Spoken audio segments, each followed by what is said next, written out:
తాగుబోతుల తెలంగాణగా కేసీఆర్ దీన్ని మార్చిండు. ఆయన తాగుతాడా వీళ్ళు తాగుతాడా చెప్పలేదు కానీ మొత్తానికి తెలంగాణని తాగుబోతుల తెలంగాణగా మార్చిండ్రు కేసీఆర్ గారు. కాంగ్రెస్ పార్టీ అధికారంలోకి వస్తే ఈ తాగుబోతుల తెలంగాణని బాగా సుభిక్షం చేస్తాం, తాగుబోతుల తెలంగాణలో ప్రజలకి మందు అందకుండా చేస్తామని చెప్పినటువంటి కాంగ్రెస్ పార్టీ అధికారంలోకి వచ్చిన తర్వాత నిన్న ఇచ్చింది మెమో. పాత మెమోకి కంటిన్యూయేషన్ లోనే ఓ కొత్త మెమో ఇచ్చింది కాంగ్రెస్ పార్టీ ప్రభుత్వం. ఏమంటారు, శుక్ర శనివారాల్లో అయితే రాత్రి 1 గంట దాకా తాగొచ్చట. బార్ షాపులన్నీ బారా దర్వాజాలు కుల్లా పెట్టినారు. 1 గంట దాకా తాగుర్రి, మిగతా రోజులలో రాత్రి 12 దాకా తాగుర్రి. మరి పాతోడేమో తాగుపోతాడే, మరి మనమేంది తిరిగిపోతామా? 12 దాకా తాగిపిస్తారా అని ఎవరన్నా? మీ ఎమ్మెల్యేనే చెప్పిండు కదా మునుగోడులో ఒక ఆయన, నేను ఎమ్మెల్యేగా గెలవంగానే నా నియోజకవర్గంలో రేపటి నుంచి బెల్ట్ షాపులన్నీ బంద్ చేద్దా అన్నాడు సారు. కాంగ్రెస్ పార్టీ కూడా అధికారంలోకి వచ్చే కంటే ముందు, ఎలక్షన్ల కంటే ముందు చెప్పింది మొత్తం బెల్ట్ షాపులు బంద్ చేస్తాం, తాగుబోతుల తెలంగాణలో యువకులు దారి తప్పుతున్నారు, నేరాల సంఖ్య పెరుగుతుంది, కాపాడుతాము అని చెప్పారు. కాపాడినా లేదా వాళ్ళకే తెలియాలి. కానీ కొత్తగా ఏం చేసిరన్నా, 12 దాకా రాత్రి 1 గంట దాకా పర్మిషన్లు ఇస్తూ మెమోలు జారీ చేసిరు. గత ప్రభుత్వం ఇచ్చిన అన్ని రద్దు చేస్తామని చెప్పినటువంటి రేవంత్ రెడ్డి గారు మరి ఈ మెమో విషయం లోపల మాత్రం చాలా మంచిగా చెప్పిండు. హైదరాబాద్ సిటీ పోలీస్ కమిషనర్ నిన్న ఒక మెమో, పోలీస్ డిపార్ట్మెంట్ తరఫున ఒక మెమో రిలీజ్ చేస్తారు తెలంగాణ ప్రభుత్వం. దీంట్లో ఏం చెప్తారన్నా, సెకండ్ పాయింట్ లో చెప్తారు, GOMS నెంబర్ 86. ఇది ఆగస్టు 1వ తారీఖు 2023లో అప్పటి టీఆర్ఎస్ ప్రభుత్వం తెచ్చినటువంటి జీవో.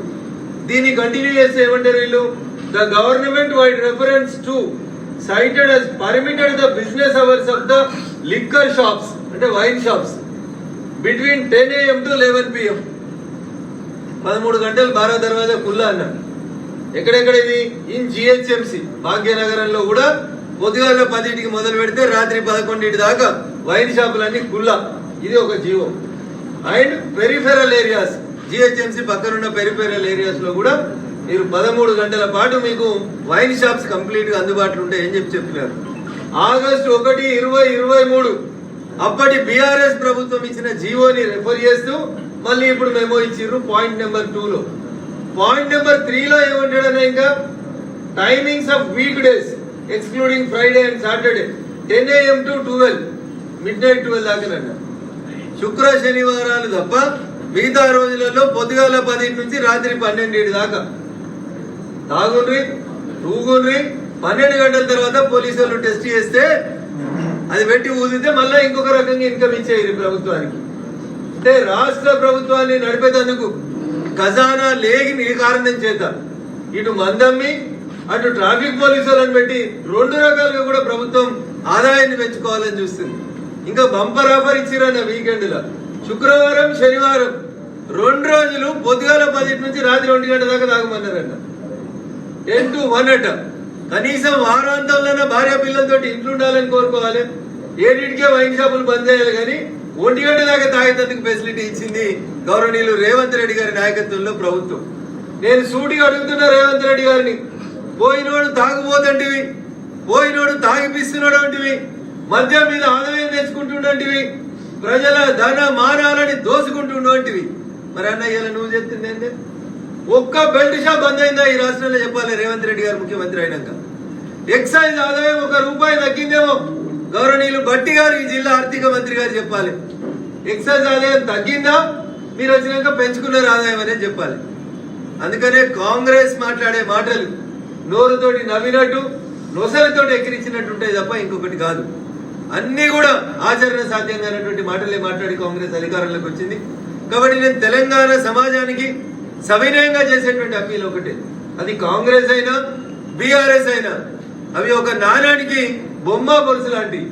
వాళ్ళిద్దరికీ అధికారమే కావాలి తప్ప, అధికారమే పరమావధి తప్ప వాళ్ళకి ప్రజల ఆరోగ్యం, ప్రజలు మంచిగా ఉండడం అనేది 2 ప్రభుత్వాలకు ఇష్టం లేదని తెలంగాణ సమాజం గమనించాలని, చైతన్యవంతమైనటువంటి మా మహిళా సమాజం ఫ్రీ బస్ ఇచ్చి, అక్క బస్సు ఫ్రీ ఇచ్చిన అన్నాడు, కానీ పొద్దుకి 1 గంట దాకా అర్ధరాత్రి 1 గంట దాకా వైన్ షాప్ ఓపెన్ చేస్తున్నాడు. దీనివల్ల కుటుంబాలు ఎంత నష్టపోతున్నాయి, ఆరోగ్యాలు ఎంత నష్టపోతున్నాయి, ఒక్కసారి మహిళా సమాజం ఆలోచించాలని ఈ సందర్భంగా నేను సవినయంగా అప్పీల్ చేస్తూ ఈ మెమోని విత్డ్రా చేసుకోవాలని, రాష్ట్ర ప్రభుత్వాన్ని డిమాండ్ చేస్తా ఉన్నాను. లేదంటే అయ్యా ముఖ్యమంత్రి గారు మాకు పైసలు సరిపోతలేవు, నేను జీతాలు ఇచ్చే పరిస్థితి లేదు కాబట్టి నేను మందమ్మి నడిపిస్తానన్న ప్రజలకు బహిరంగంగా క్షమాపణ చెప్పి ఈ మెమోని ఇట్లే కొనసాగించాలని ముఖ్యమంత్రి గారికి సూచిస్తా ఉన్నాను. Thank you. ప్రధానంగా అంటే మంత్రి పొంగులేటి శ్రీనివాసరెడ్డి ఇంటిలో ఈరోజు జరిగిన ఈడీ దాని విషయంలో బీజేపీ ప్రభుత్వం అంటే కాంగ్రెస్ వాళ్ళని బీజేపీలో ఒత్తిడి చేసి బీజేపీ వైపు మళ్లించుకోవడం కోసం చేస్తున్న కుట్ర లెక్క ఉందని అధ్యక్ష నాయకులు ఆరోపించారు. నేను ఒక వకీల్ సేవగా చెప్పదలుచుకున్నాను. చట్టం తన పని తాను చేసుకొని పోవాలని కాంగ్రెస్ పార్టీ కూడా కోరుకుంటుంది. చట్టం ముందు అందరూ సమానమైనది కూడా చాలా సందర్భాల లోపల అందరం చెప్తాం, అందరు ముఖ్యమంత్రులు చెప్తారు. ఇప్పుడు రేవంత్ రెడ్డి గారు కూడా చెప్తున్నారు హైడ్రా తన పని తాను చేసుకుపోతుందని చెప్తున్నాడు. చట్టం ముందు అందరు సమానమే అని చెప్తున్నారు.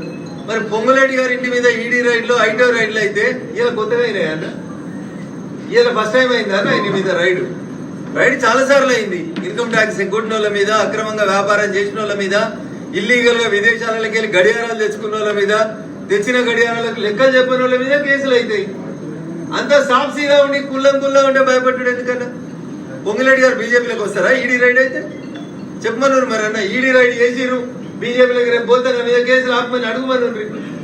ఎంత అన్యాయం ఉందంటే ఈడీ రైడ్ అనేది చట్ట ప్రకారం జరుగుతున్నటువంటి ప్రక్రియ. దానికి ఏదో మా పార్టీలోకి వస్తే మేమేదో కేసులు ఇచ్చేస్తామని చెప్పడానికి చేస్తున్నాం అన్నట్టు మాట్లాడడం అనేది బాధాకరం, దురదృష్టకరం.